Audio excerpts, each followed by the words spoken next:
Assalamualaikum everyone. This is again your registered social worker, Micah Disalanyasin. So, since nga ang pag-uusapan naman natin ngayon is about social agency and organizational theories. So, please follow me on my TikTok account. Lahat ng mga lectures, motivation and all is nandito. So, without further ado, let's now proceed sa ating pinaka-first na slide. So, ano nga ba daw yung tinatawag nating social agency? So, ang social agency, yan yung organization na nagpo-provide ng social services or yung mga serbisyo para sa mga tao na that typically employs a range of helping professional na yung nag-e-employ or kumukuha ng mga helping professional tulad ng mga social workers, ng mga office staff, ng mga para-professionals. Para-professionals is yan yung mga para-social workers or yung mga volunteers or yung mga person na tinatrain para i-assist yung mga professional. Yan yung mga para-professional. And sometimes volunteer. According yan kay Barker 2003. Mayroon tayong tinatawag na tatlong agencies. Unang-una sa lahat, public social agencies. Pag sinabi nating public, pag narinig natin yung public, at yung unang maisip natin. 'Di ba? Pangkalahatan. Public social agencies. Yan daw yung mga agencies na nagre-run by designated unit of the government and usually regulated by laws. Yan yung mga agencies na pagmamay-ari ng government or may binigyang batas yan ng government para mag-operate. Okay? So, yan yung mga public agencies. For example, DSWD, LGU, DOLE, yung mga government na agencies, sila yon. Sila yung mga, kumbaga, yung sahod nila or yung mga pondo nila kinukuha sa government. PhilHealth, mga ganyan. Okay ba? Pangalawa, private social agencies. Ano naman yung mga private social agencies? Private social agencies, from the word itself, private. Kasalungat siya ng public. Private naman, these are privately owned and run by the people, not employed by the government. Yan yung tinatawag kong NGO. Yang sa private, yan yung sa mga NGO kasi hindi yung government yung nagpapasahod sa kanila. Ang nagpapasahod sa kanila is yung mga, for example, mga sa ibang bansa, mga UN or United Nations, tapos yung mga UNICEF, yung mga ganyan, yung hindi sila umaasa sa government para mag-operate. Umaasa sila sa mga funding or sa donation ng iba't ibang lugar, for example, sa Amerika, sa Canada, basta sa ibang lugar para maka-operate sila ng kanilang mga project. Example dyan, Save the Children, sa FSI, Action Against Hunger, ACTED, basta lahat. Okay? Yun yung mga private social agencies. Yung pangatlo is yung proprietary social agencies. These agencies that provide some designated social services, it is often quite similar to those provided by the private social agencies. Itong proprietary social agencies, para siyang kaparehas lang daw siya nitong private social agencies. Ang pagkakaibahan lang nila, yung propriety kasi, pagmamay-ari ng private individual o company para makagain sila ng profit. Gets nyo ba? In Tagalog, mga social agency na pagmamay-ari ng mga private person or corporation at tumatakbo para kumita sila ng pera.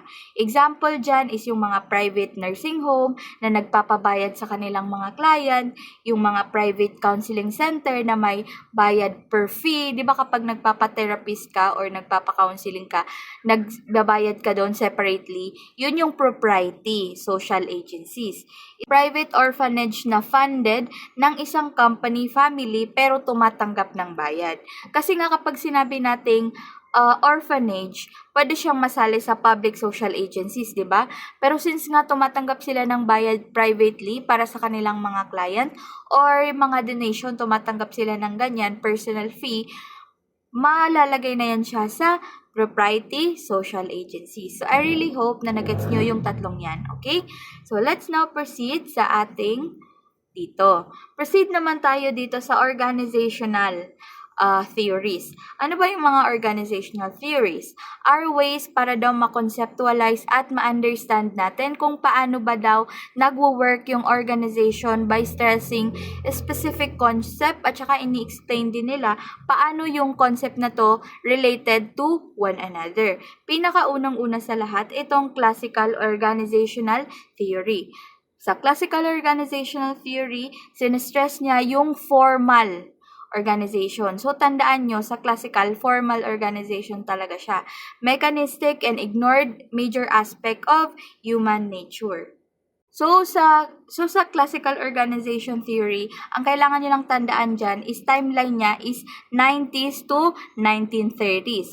Ang focus niya talaga is structure, efficiency ng mga tao, tsaka formal rules. Ang tingin niya sa mga tao is makina. Dapat may clear hierarchy, division of labor, at one-based way para gawin ang trabaho. Yun yung sa classical organization theory. Don't worry, madidiscuss din naman natin yan kung bakit nga ba makina ang tingin nila sa tao and kung bakit may mga clear hierarchies, may division of labor, at saka may one-best way. Kasi nga, according yan kay Frederick Winslow Taylor. Pero hindi muna natin yan didiscuss kasi nasa next yan na slide. Yung sa new classical theory naman, ang idea niya is timeline niya 1930s to 1950s. Ang focus niya is yung tao, yung feelings, at saka yung mga informal groups.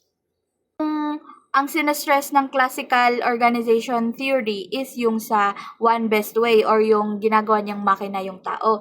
Etong sa new classical or human relation theory, ang focus niya is yung mga tao, yung mga feelings nila, at saka yung informal groups. Instead na makina yung tingin niya sa mga tao, reaction yung pinofocus ng neoclassical. Nadiskubre na hindi lang pera ang motivation ng tao, importante pala yung pakikisama at recognition. So yun yung pinaglalaban ng neoclassical. Okay? Dito naman tayo sa modern organization theory. Tends to be based on the concept that the organization is a system which has to adapt to changes in its environment. Ang timeline ng modern organizational theory is 1950s hanggang ngayon na present. Yan yung ginagamit natin. Focus niya is yung sa system, contingency, at saka yung environment natin. Ang sinasabi ng modern organizational theory is walang one best way. Diba dito sa classical theory, merong one best way. Dito sa modern, no one best way. Kasi daw, depende sa situation yung mga nararanasan ng isang tao or ginagawa ng isang tao. Tinitingnan niya rin if yung mga organization is nasa buong system ba siya na nakakaapekto sa environment ng isang tao. Okay? So para mas magets natin, proceed tayo sa next na slide. Classical organization theory, nandito yung scientific management theory. Galing yan kay Frederick Winslow Taylor. Hindi ko to makakalimutan kasi ito yung report ko talaga kay ma'am, yung pinaka-first na nag-report. Kaya, na-instill na talaga yan sa aking utak. So, sa scientific management theory, ang nag-introduce nun is si Frederick Winslow Taylor. Wag niyo ang kakalimutan kasi yes, lumabas yan nung last year. Ini-encourage na daw yung production efficiency or ano yung pinakamabilis na gawin and productivity. Yung di ba sabi ko sa inyo, yan yung tingin nila sa mga tao is makina. Concern din ni Taylor talaga is knowing exactly what you want men to do or ano ba daw dapat yung ginagawa ng isang tao or ano ba dapat yung mga process na gagawin nila para mas mapadali yung mga trabaho nila. And then C, in employers, then stress the control of the labor force by management. So, damay-damay na to. Kibale, yung mga laborer dapat alam na nila yung ginagawa nila or ano yung pinaka-efficient, ano yung pinaka-madaling gawin para matapos natin yung trabaho. And then C, the employers. And then, stress the control of labor force by management. So, para mas magets natin, punta tayo dito sa principle of scientific management. Pinakaunang-una sa lahat, creation of scientific method measurement that replaces the rule of thumb. sige lang, if hindi nyo alam yung rule of thumb, ma-discuss din naman natin yan sa next na slide kasi nandun yung discussion ng scientific management. Isa pa is, ini-emphasize niya daw yung placed on the training of workers by management or yung pagtatrain ng mga workers ng management. Pangatlo, cooperation or yung pagkakaisa between ng manager at worker para ma-ensure na yung mga principles na nandito is ma-meet. And pang-apat, equal division of labor between manager and worker. Kumbaga, equal yung trabaho ng manager at ng worker. And then, dito naman tayo sa classical organization theory pa rin, pero dito Weber's bureaucratic theory na. Bureaucracy is yan yung an exercise of control on the basis of knowledge. Bureaucracy is yan yung ang daming proseso. Like before ka makapunta dito sa A, pupunta ka muna sa B, and then pagkatapos mo sa B, punta ka sa C, pagkatapos mo sa C, punta ka sa D, so on and so forth. Okay? Maraming process na pagdadaanan before mo mapuntahan yung pupuntahan mo. Yun yung bureaucratic. Characteristic ng bureaucracy is yan yung division of labor. Syempre, dito sa A, may sari-sarili kayong trabaho, di ba? So, may division of labor kayo. Hindi porket A ka, pwede ka nang pumunta dito na, ay, okay, gagawin ko din yung sayo. Ay, okay, gagawin ko din yung letter C. Hindi. Kung dito ka, dyan ka lang talaga. Kung B ka lang talaga. Kung C ka lang talaga. Managerial hierarchy. Ang ano nga lang sa bureaucracy is yan yung, kumbaga, eto yung head. So, nandito yung supervisor na isa, and then may mga tauhan sila dyan. May mga tauhan sila. Okay, yun yung bureaucratic. Kumbaga, may head kayo, and kumbaga may sinusunod kayo pataas. Yun yung bureaucratic. Pwede din naman na dito yung head, and then dito yung supervisor, and then dito yung mga tauhan niya. Ganyan. Yan yung yan yung managerial hierarchy. Kumbaga may head kayo. Okay? Formal selection din siya, career orientation, may formal rules sila kasi nga may leader kayong sinusunod, 'di ba? And also impersonality. So, magigets din natin yan later on kasi may ibang slide naman. Dito naman tayo sa administrative theory based on the several principle of management composed of ang 5 management function daw is yung planning or pagpaplano, organizing or pag-organize, commanding, command, pakikipag-coordinate, coordinating, and also controlling. So, kailangan nyo lang tandaan dyan is POCCC. Yan yung sa 5 management function ng administrative theory. Okay? So, let's now proceed sa next slide. So, dito, di ba sabi ko sa inyo, mas madidiscuss dito yung mga sinabi ko doon na division of work, authority, ganyan. Pinakaunang-unang sa lahat, yung principle ng management, yung sa classical organization theory, division of work, yan yung kapag yung mga employees daw are specialized, output can increase because they become increasingly skilled and efficient. Kumbaga, may sarili daw, kumbaga yung employee may sarili silang ginagawa. Kasi kapag paulit-ulit or alam na nila yung ginagawa nila, mas mapapadali yung pagtatrabaho nila. Okay? So, kibali kung ikaw nagluluto ka, and then yung isa nagwawalis, yung isa nagdidilig ng halaman, yun lang talaga yung ginagawa nyo para mas mapadali or para mas matapos nyo ng mabilis yung ginagawa nyo. Yun yung division of labor. Okay? Number 2 naman, authority and responsibility. Manager must have authority to give orders, but they must also be responsible with it. Ito yung sinasabi natin na even though manager sila and then nagbibigay sila ng authority, nagbibigay sila ng order na ito yung gawin mo, dito ka ma-assign, ganito yung gawin mo, ganito ganyan, pero responsible din naman sila kapag may hindi nasunod doon sa trabaho nila. For example, sa fast food chain, di ba yung mga manager, hindi naman sila yung maghuhugas ng plato, hindi sila yung magluluto, hindi sila yung nasa cashier. Pero nandun pa rin sila para tingnan yung mga ginagawa ng mga tauhan niya. Kasi kapag wala siya doon and then may nagreklamong customer, responsible siya or siya yung mananagot. Kasi siya yung manager. Siya yung tumitingin doon sa mga tauhan niya. Okay? Same din siya dito sa division of labor ha. Kung may nagluluto, may nagwawalis, may kumukuha ng order, may cashier, yan yung division of labor, may iba't iba silang trabaho. Dito naman sa discipline. Discipline must be upheld in organization, but methods for doing so can vary. Disiplinado ka dapat. Kasi kapag para daw ma-upheld mo yung organization, kailangan disiplinado ka sa lahat ng ginagawa mo and para na din mas efficient yung gagawin mo. Number 4 naman, unity of command. Unity of command, yan yung employee should have one direct supervisor.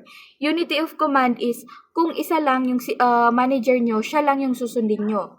Like, lahat ng sasabihin niya, yun lang yung susundin nyo. Isa lang talaga. Isang way of doing it lang. Like, pag sinabi niya, ganito maglinis, pinakaunang-una sa lahat, kukunin mo yung mga baso, kukunin mo yung mga plato, bago yung kutsara at tinidor. Then, yun lang yung gagawin mo. Like, wala nang iba. Hindi ka magsasabi na, okay, what if ganito na lang? Unahin ko yung mga kutsara at tinidor, unahin ko yung plato, and then isunod ko to. Hindi. Ang unity of command, kapag sinabi ng supervisor mo na ganito yung gagawin mo, yun na yung gagawin mo. Wala ka nang ibang gagawin. Ito din, unity of direction. Team should be working under one direction of one manager using one plan. Parang same lang din sila ng command. Pero itong command, kapag sinabi ng supervisor mo na eto yung gagawin mo, yun na talaga. Etong unity of direction, kung ano yung pinapagawa niya, dapat siya lang yung pupuntahan nyo kapag may problema. For example, sir, ganito yung nangyari, sir, so anong pwedeng gawin? And then next naman na worker, sir, yung sa cashier, sir, ganito yung nangyari, so ano po ba dapat talaga? Isa lang yung manager, direction of one manager using one plan. Isang plano lang talaga. Yan yung unity of direction. Subordination of individual's interest to general interest naman is the interest of the organization should be important than the interest of one employee. So, mas importante yung interest or yung kapakanan ng lahat compare sa kapakanan ng isa lang na employee.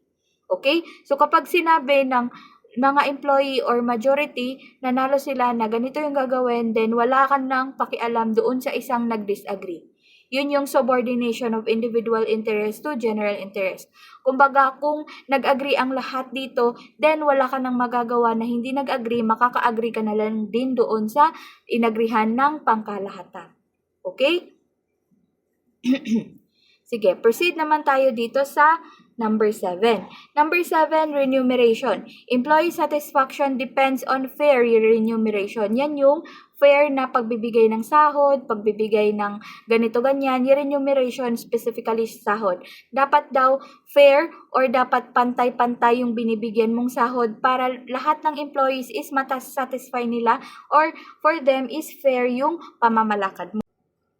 Dito naman sa centralization, this principle refers to how close employees are to the decision-making process. Ang ibig sabihin lang naman ng centralization is nasa taas lang lahat ng decision-making at authority. Yung mga nasa baba, susunod na lang sila. Okay? Para centralize yung decision-making process. Okay? Dito naman sa scalar chain, employees should be aware of where they stand in organization's hierarchy.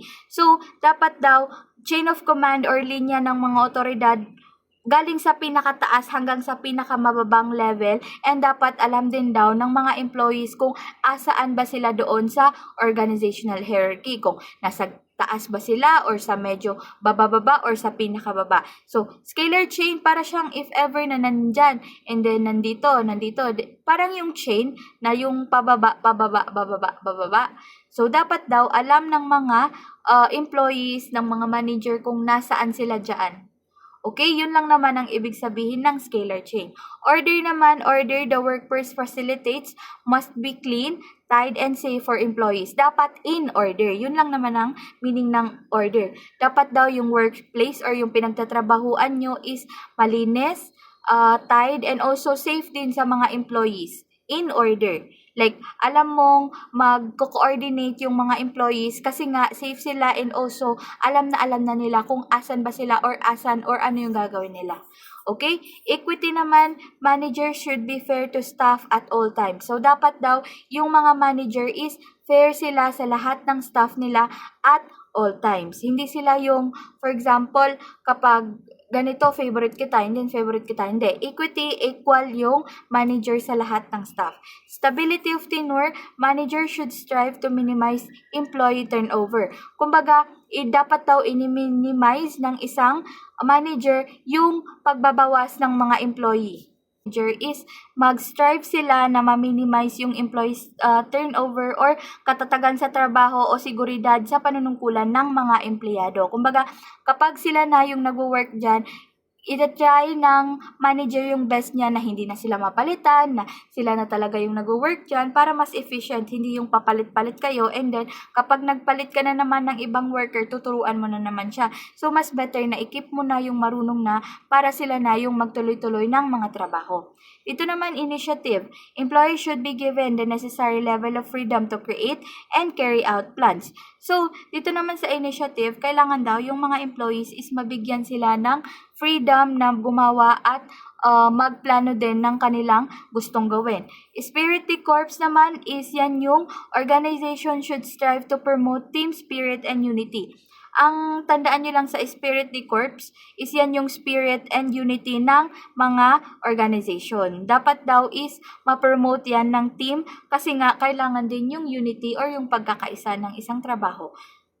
Kailangan din yung pagkakaisa ng mga tao doon sa isang trabaho. Kaya nga siya Spirit de Corps. Okay? So, let's now proceed sa neoclassical theory. Neoclassical theory naman, di ba sabi ko sa inyo, more on feelings sila. So, neoclassical theory, ini-introduce daw niya yung informal organization structure and ini-emphasize niya yung individual work or yung isa-isahang pagtatrabaho, yung group work, at saka yung participative management or yung pangkalahatan na. Nare-recognize niya din daw yung importansya ng individual ng isang tao or yung group behavior. And also, ini-emphasize niya din yung human relation. Basta ilagay niyo lang dito sa neoclassical theory, human relation. Kumbaga, may paki siya sa tao. Okay? May paki siya sa nararamdaman ng tao, may paki siya sa emotion nila, sa behavior niya. Productivity increase achieved as a result of high morale, which was influenced by the amount of individual, personal, and intimate attention a workers receive. So, ito yung sinasabi niya na kasalungat to ng classical. Kasi dun sa classical, wala siyang pake doon sa mga tao. Makina yung tingin niya sa mga tao, diba? Dito sa neoclassical, hindi. Tinitingnan niya kung paano ba nakakatulong yung pangumusta ng isang manager sa kanyang mga worker, basta meron siyang human relation. Kinikater niya yung mga emotion, yung mga feelings nila, and also nagtatanong din sila kung ano ba yung makakapagpa-increase ng kanilang high moral or yung moralidad nila. Okay? So, let's now proceed dito sa modern organizational theory. Dito naman sa modern organizational theory, ito daw yung mga core characteristic ng modern organizational theory. Unang-una sa lahat, open system. They constantly exchange resources, information, and influence their external environment. Diba ito yung 1950s hanggang present. Kumbaga, ito na yung ginagamit natin ngayon na organizational theory. Kasi open system tayo. Kumbaga, nag-exchange tayo ng mga information, ng mga resources, kung anong meron tayo, sinishare natin sa iba. And also, ini-influence niya din daw yung external environment natin. Next naman, contingency. Contingency, walang single best way. Diba doon sa classical organizational theory, merong single best way. Kumbaga, kung ito yung gagawin mo, yung chain of command, kung ito yung papagawa ko sa'yo, yan na yung gagawin mo. Dito sa contingency, kung ano yung tamang approach, yun na yung gagawin mo. Kasi dapat nakadepende daw tayo sa kung anong size ng ginagawa, saan yung environment, at saka yung anong goal ng isang organization para ma-reach yung goal nila. Hindi tayo magbe-base sa isang single best way na trabaho or organization. Okay? Pangatlo is human-centered or binavalue daw niya yung mga tao. Pinapahalagahan natin yung mga tao. Di ba totoo naman? Kasi ngayong nagwo-work na tayo is, di ba, meron na tayong mga pa-therapies, may binibigay tayong mga promotion and all, may ini-encourage natin yung mga worker na magstay, ganito, ganyan, kasi importante sila, ganyan. Pinapa-feel natin sila na valuable sila, na importante sila sa organization. Adaptability naman, change is constant. Dapat flexible ka. Yun lang naman ang adaptability. Kapag nilagay ka dito sa isang lugar, dapat alam mo pa din yung gagawin mo kahit na hindi mo talaga alam kasi flexible ka. Okay? Seen as dynamic and must evolve with technology trends and challenges. Kasi sa panahon natin ngayon, hindi na tayo pwedeng mag-classical organizational theory, and also hindi masyadong applicable yung new classical kasi nga may technology na tayo, may mga trends, may mga challenges na iba-iba. And kailangan as a social worker, as an organization, kailangan adaptable tayo, flexible tayo sa lahat ng nangyayari. For example, nung pandemic, 'di ba? Hindi naman natin inaasahan na magkakaroon ng pandemic. So, nandoon tayo and wala na tayong magagawa, nangyari na. So, kailangan maging flexible tayo. Meron tayong mga virtual assistant, may pinamimigay tayo, pero hindi tayo yung nagpapalinya kasi nga hindi pwede, social distancing. So, yun, kailangan adaptable din tayo sa kung ano pa yung mga posibleng mangyari, posibleng mga challenges na hindi natin inaasahan. Panglima naman, decentralized decision making. Share across team or department. So, imbes na centralized or yung isa lang yung information na kukuhanan natin, hindi na siya decentralized. Hindi na siya isa lang yung kukuhanan natin kasi nag-share tayo ng other resources, other information sa ibang mga teams at ibang mga department ng ating organization. Hindi na siya pang kaisahan lang, kundi nagkakaisa na talaga ang lahat-lahat ng decision making. Okay? So, I really hope na na-understand nyo yan. Dito naman tayo, I think last slide na to, intersectionality. Yes, gusto ko tong i-include kasi lumabas din to sa board exam. Tandang-tanda ko talaga to. A way of understanding social relation, or yung ways daw natin para ma-understand natin yung social relation by examining intersecting forms of discrimination, which means acknowledging that social systems are complicated, and that many forms of oppression like racism, sexism, ageism might be present and active at the same time in a person's everyday life. Ito yung sinasabi natin na intersectionality. Kaya bale, di ba, nung una, yung division of labor, pag ganon-ganon, like ganyan. Yung intersectionality is pagkakaugnay-ugnay or sabay-sabay na nararanasan ng isang tao yung discrimination, oppression, base sa multiple na identity ng isang tao. Yun yung intersectionality. According yan kay Kimberly Crenshaw, black feminist scholar siya noong 1989. And ito din yung sinasabi niya na hindi lang yung isang dahilan kung bakit na-oppress yung isang tao, nagsasabay-sabay yun. Pwede dahil babae siya, mahirap siya, may disability siya, tapos taga-probinsya pa siya, tapos LGBT pa siya. So yun yung intersectionality. Yun yung intersectionality. Basta ang tandaan nyo lang sa intersectionality, kumbaga, babae ka, 'di ba? And then na-oppress ka hindi lang dahil babae ka, hindi lang dahil wala kang pera, kundi dahil din may disability ka or PWD ka, tapos taga-probinsya ka pa, tapos wala ka pang trabaho. So, intersectionality, kumbaga, ito yung tao, may ganyan na siya, and then biglang pupunta ka na naman doon, and then gaganyan na naman, and then gaganyan na naman. Basta, ang punot dulo niya lang talaga is yung tao. Like yun, intersection.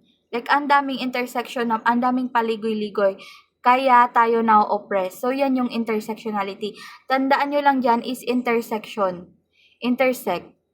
Nag-i-intersect yung nangyayari sa isang tao base sa kung anong nararanasan niya in everyday life. Okay? So, yun lang. Thank you so much for watching and sana may natutunan kayo for our today's discussion. See you on the other side, future social workers. Bye-bye!